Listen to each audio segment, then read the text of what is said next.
Chapter 25. Suppose two people take a dispute to court, and the judges declare that one is right and the other is wrong. If the person in the wrong is sentenced to be flogged, the judge must command him to lie down and be beaten in his presence with the number of lashes appropriate to the crime. But never give more than 40 lashes. More than 40 lashes would publicly humiliate your neighbor. You must not muzzle an ox to keep it from eating as it treads out the grain. If two brothers are living together on the same property and one of them dies without a son, his widow may not be married to anyone from outside the family. Instead, her husband's brother should marry her and have intercourse with her to fulfill the duties of a brother-in-law. The first son she bears to him will be considered the son of the dead brother, so that his name will not be forgotten in Israel. But if the man refuses to marry his brother's widow, she must go to the town gate and say to the elders assembled there, "My husband's brother refuses to preserve his brother's name in Israel. He refuses to fulfill the duties of a brother-in-law by marrying me." The elders of the town will then summon him and talk with him. If he still refuses and says, "I don't want to marry her," the widow must walk over to him in the presence of the elders, pull his sandal from his foot, and spit in his face. Then she must declare, "This is what happens to a man who refuses to provide his brother with children." Ever afterward in Israel his family will be referred to as the family of the man whose sandal was pulled off. If two Israelite men get into a fight and the wife of one tries to rescue her husband by grabbing the testicles of the other man, you must cut off her hand. Show her no pity. You must use accurate scales when you weigh out merchandise, and you must use full and honest measures. Yes, always use honest weights and measures, so that you may enjoy a long life in the land the Lord your God is giving you. All who cheat with dishonest weights and measures are detestable to the Lord your God. Never forget what the Amalekites did to you as you came from Egypt. They attacked you when you were exhausted and weary, and they struck down those who were straggling behind. They had no fear of God. Therefore, when the Lord your God has given you rest from all your enemies in the land he is giving you as a special possession, you must destroy the Amalekites and erase their memory from under heaven. Never forget this. Chapter 26. Harvest offerings and tithes. When you enter the land the Lord your God is giving you as a special possession, and you have conquered it and settled there, put some of the first produce from each crop you harvest into a basket and bring it to the designated place of worship, the place the Lord your God chooses for his name to be honored. Go to the priest in charge at that time and say to him, "With this gift I acknowledge to the Lord your God that I have entered the land he swore to our ancestors he would give us." The priest will then take the basket from your hand and set it before the altar of the Lord your God. You must then say in the presence of the Lord your God, "My ancestor Jacob was a wandering Aramean who went to live as a foreigner in Egypt. His family arrived few in number, but in Egypt they became a large and mighty nation. When the Egyptians oppressed and humiliated us by making us their slaves, we cried out to the Lord, the God of our ancestors. He heard our cries and saw our hardship, toil, and oppression.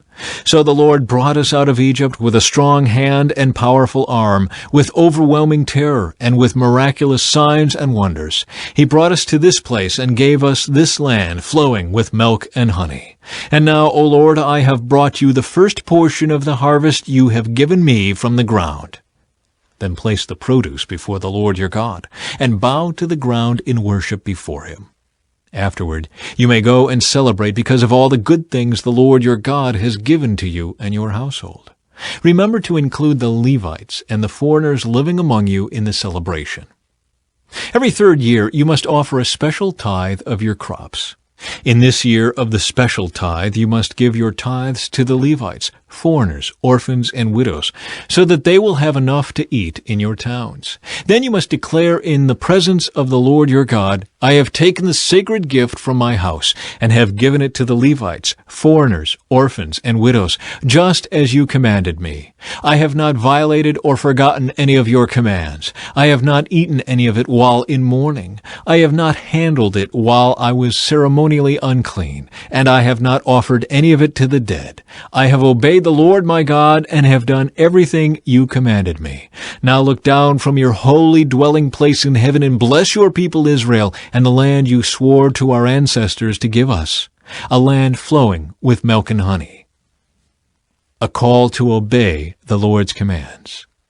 Today the Lord your God has commanded you to obey all these decrees and regulations, so be careful to obey them wholeheartedly.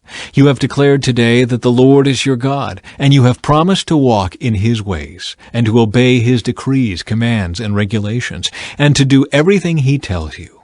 The Lord has declared today that you are His people, His own special treasure, just as He promised, and that you must obey all His commands. And if you do, He will set you high above all the other nations He has made. Then you will receive praise, honor, and renown. You will be a nation that is holy to the Lord your God, just as He promised. Chapter 27. The altar on Mount Ebal. Then Moses and the leaders of Israel gave this charge to the people. Obey all these commands that I am giving you today. When you cross the Jordan River and enter the land the Lord your God is giving you, set up some large stones and coat them with plaster. Write this whole body of instruction on them when you cross the river to enter the land the Lord your God is giving you, a land flowing with milk and honey, just as the Lord, the God of your ancestors, promised you. When you cross the Jordan, set up these stones at Mount Ebal and coat them with plaster, as I am commanding you today. Then build an altar there to the Lord your God, using natural, uncut stones. You must not shape the stones with an iron tool. Build the altar of uncut stones and use it to offer burnt offerings to the Lord your God. Also sacrifice peace offerings on it and celebrate by feasting there before the Lord your God. You must clearly write all these instructions on the stones coated with plaster. Then Moses and the Levitical priests addressed all Israel as follows. O Israel, be quiet and listen. Today you have become the people of the Lord your God. So you must obey the Lord your God by keeping all these commands and decrees that I am giving you today. Curses from Mount Ebal. That same day Moses also gave this charge to the people. When you cross the Jordan River, the tribes of Simeon, Levi, Judah, Issachar, Joseph, and Benjamin must stand on Mount Gerizim to proclaim a blessing over the people. And the tribes of Reuben, Gad, Asher, Zebulun, Dan, and Naphtali must stand on Mount Ebal to proclaim a curse. Then the Levites will shout to all the people of Israel, Cursed is anyone who carves or casts an idol and secretly sets it up. These idols, the work of craftsmen, are detestable to the Lord. And all the people will reply, Amen. Cursed is anyone who dishonors father or mother. And all the people will reply, Amen. Cursed is anyone who steals property from a neighbor by moving a boundary marker. And all the people will reply, Amen. Cursed is anyone who leads a blind person astray on the road. And all the people will reply, Amen. Cursed is anyone who denies justice to foreigners, orphans, or widows. And all the people will reply, Amen. Cursed is anyone who has sexual intercourse with one of his father's wives, for he has violated his father. And all the people will reply, Amen.